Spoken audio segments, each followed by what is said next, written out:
The Ravens season continues. They get revenge on the Tennessee Titans. They get revenge on the logo on the field as well. Yes, they did. I like that stuff. Oh, I'm a fan of that. Come on. Like some people are like, grow up, act like you've been there before. What? That's not fun. What? This is football. Exactly. This is not like, choir practice. Get the hell out of here. Yep. It's attitude, it's emotion, it's toughness, it's, motivation from disrespect. All that stuff goes in the NFL. The Ravens are the ultimate team. They look for anything. The Ravens are chippy.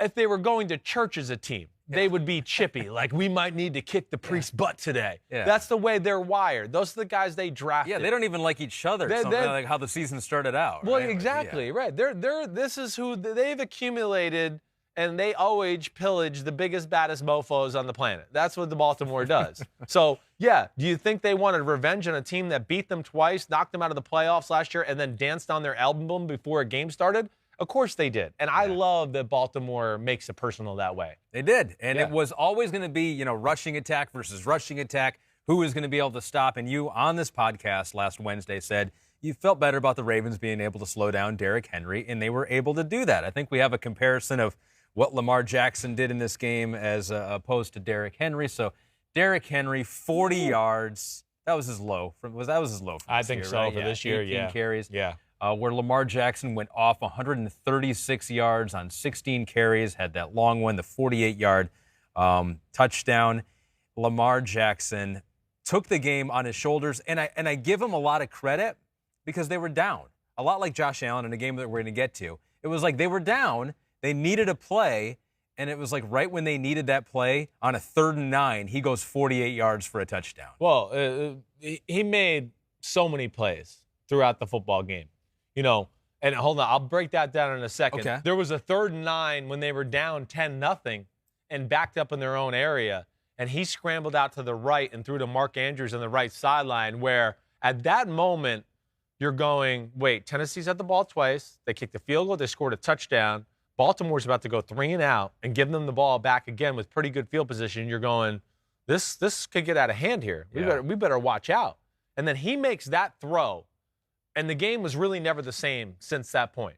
And that's why you draft a guy like Lamar Jackson, or you pay superstars in your team, because that's what they can do. They can make a play outside the realm of the scheme or what the coach designed in a big moment to then, tip the scales of momentum into your favor. That was amazing. That drive was really good.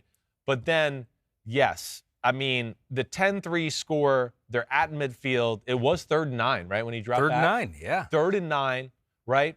The Titans' 4-man rush, they're playing a unique defense. They're playing what I would say is a game plan defense to stop what the Ravens do and Lamar Jackson. It's not something. So here we go. Shotgun. Here's Lamar Jackson. He's got 3 receivers to his right. James, be ready. I might tell you to stop and slow down and do things like that. But it's man-to-man with everybody. Don't start it yet. It's man-to-man with everybody, Ahmed, except for the 2 safeties deep in the middle of the field. Okay. And they're not going to be responsible for anything. They're actually going to be playing zone and looking for people across the middle, because the Ravens only throw the ball in the middle. So they know that. Also, with them playing zone, who are their eyes on? They get to see Lamar Jackson when he breaks the – so they're playing a defense that is specific to Baltimore and not like stupid. Like, okay, this is thought out, and we have 2 pretty good athletes to watch Lamar if he does break the pocket to track him down. But he's Lamar Jackson, and it doesn't freaking matter. So go ahead and roll it, James, and just let it go. So here he goes. Andrews in motion. He drops back to pass. Okay, he's got max protection. You see it's a 3-man route. You saw it. Now rewind it one time for me, James, just a little bit there. Yep, you're good. Now let it go. Now watch these safeties in the back. You're going to see they're going to kind of come downhill. Yeah. They're playing crossers, and they're looking for him. Byard, at this moment right here, the guy on the 35 on the hash there, all right, let it go. He's in a great position. He's going, wait, whoa, he's too fast. He's by me. I mean, that's really what happened. Yeah. So it was not a bad defense by Vrabel. This is probably why he punts later in the game in a 4th down situation. But I think, ultimately, the greatness of this is just Lamar Jackson. He's special. There's only a few guys in the history of the sport that could have made this type of run. And, between the scramble play we talked about before where he threw for the first down and that play right there, that really put them in the driver's seat. And they never really relinquished the momentum of the football game and the physicality after that. They scored their first drive of the second half for them. Lamar had 2 rushing first downs, one on a 23-yard run on a 3rd and 2. Right. The drive ended with a J.K. Dobbins 4-yard touchdown run. Yeah, right. So it was like right at the end of the first half. Yeah. Boom, turn the tide. Second half, first possession.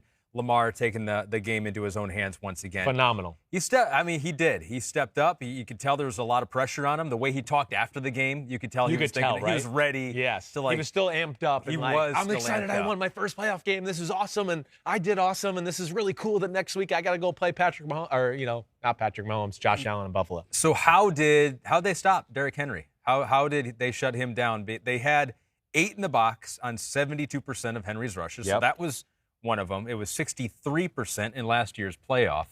Here, if you're watching on YouTube, you can see the comparison here.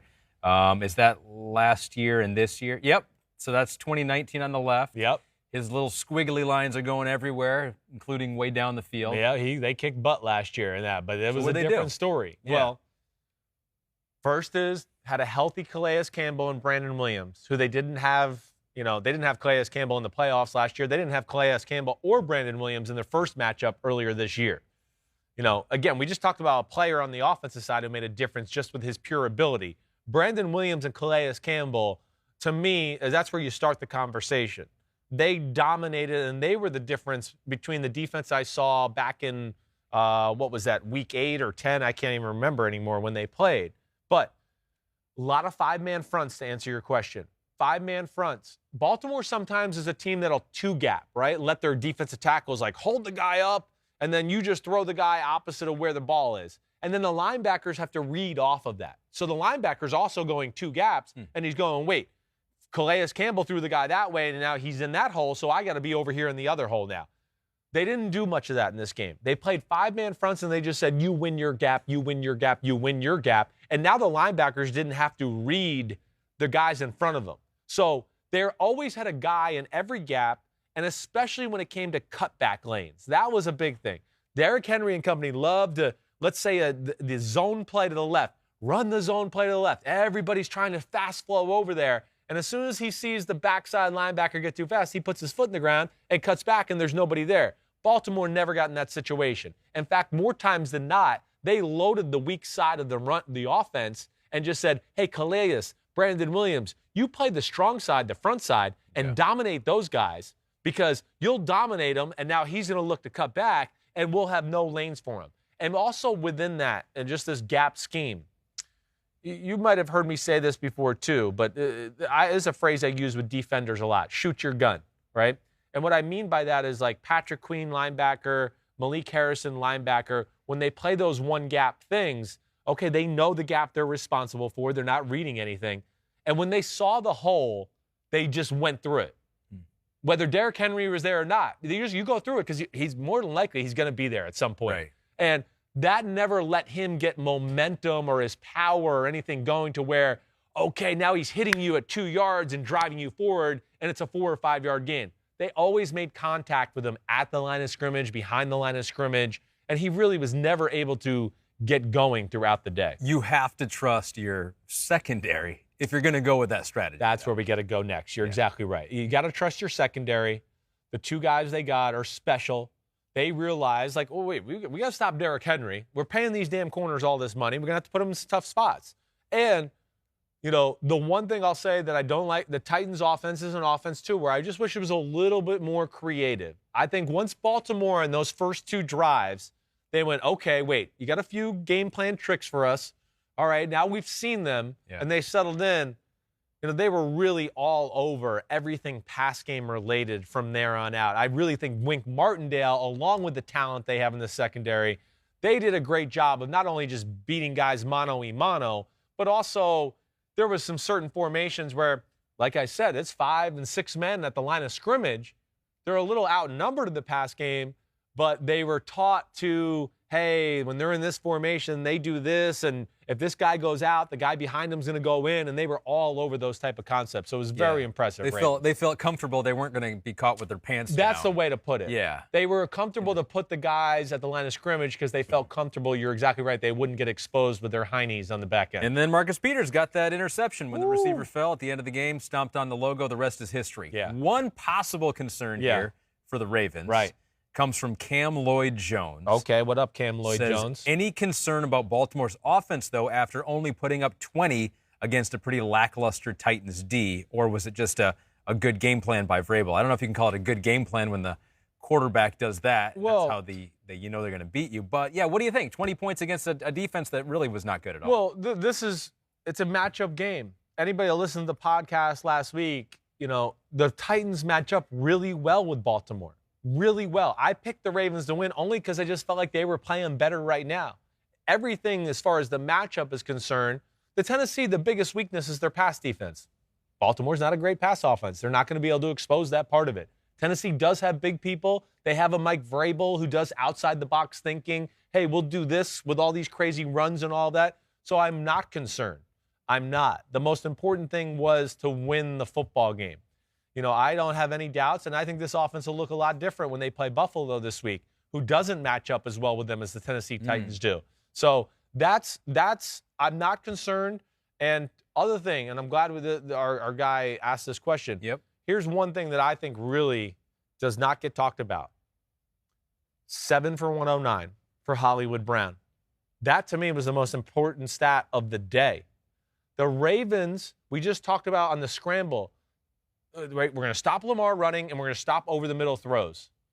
They never throw the ball outside the number. It's something I've been asking about for the last 4 weeks. Anybody's been listening to the pod. Not that it was like, oh my gosh, these are the most unbelievable plays, but enough to where you went, you better defend out there. They're going to throw it out there. Hollywood Brown had out routes, little 6-yard curl routes, the little fake speed sweeps, run around and catch a swing route. There were rushing plays, really, all of that. But there at least was the element of, if you give us the look, we're going to throw it out there to our receiver. And that's going to help their offense out long term. It's going to make people go, wait, we can't just void that area and act like they're not going to throw it there anymore. His first 100-yard receiving game since week 1 for Hollywood Brown. So a good time to get it in playoff game number 1. I got one pop quiz for you. Okay. Lamar Jackson joins Dan Marino and Patrick Mahomes as the only players in NFL history with what? He's in a exclusive group with Marino and Mahomes now. Well, they both won MVPs at a very young age. You're getting there, yeah. And then they, I'm guessing, both won playoff games at a very young age. Boom, you just got it. Both of them? There we go. Only 3 to have done it in their age 23 seasons or before. And he's really kind of beaten them both because he has a Heisman that they don't have either. So yeah. Right? That category, chilling. He's alone. He's alone. He's alone in that category. Yes. It was cool. I was glad to see it. Me too. Because I really don't, as much as we joke about the narrative of like, oh, he hasn't done it in the playoffs, that sucks. It's a bullcrap narrative. When you have good players, right? Like they don't need that hanging over their head. It's like. So and there's other good players on their team too that lost those games. It wasn't. I mean, like we talked about. Yeah, Derrick Henry ran for a lot of yards on that defense last year. Right. Lamar wasn't out there to play defensive tackle. If he was, he would have stopped him because I think Lamar's that good. It is good. You're right though, because we don't want false narratives, and that's what that was. I understand it. But it's just anybody that knows and listens to this, it's bigger than one man. It's a team sport. And Josh Allen, he has now done it in the playoffs. Your boy Blue, my boy Blue, which I understand you have. There's a new song. I think I got 2 new songs, actually. Wait, 2. Both on Allen or no? One on Allen and one on Lamar. Wait, you have one on Lamar? I do. I've had it. And I kind of just, when I got done with the show today, I was like, yeah, I really do need a Lamar song. And I know I've hummed this song to myself before. So first off, what do you want? You want Lamar or Josh Allen? How do you want me to make a fool of myself? You've never done. This is the debut of the Lamar one. Right. The Josh Allen one you brought out on PFT. I did. Right, with Mike. Yes. Which I'm mad about that. A debut new songs on Unbuttoned. That's where all new songs. I got need excited. To start. It's too quick. All right, let's hear the Lamar one. So I don't even know who sings this original song. Okay. But it's la la la la la La la la la la. La la la Lamar Jackson. Do. He'll run by you. Okay. Okay. All right. Pete goes, I don't know it's who amazing. sings that original Pete, do you know song? who sings that? You know, la la la la la. La, He's la, looking la, it la, up. la, la, He's la, going la, into la, Siri right now. La la la la la la la la. Yes. Okay, that's good. Yeah, okay. I don't know if it's good. Very creative. I don't know if it's good. I have heard your Josh Allen one. I think your Josh Allen one is still better.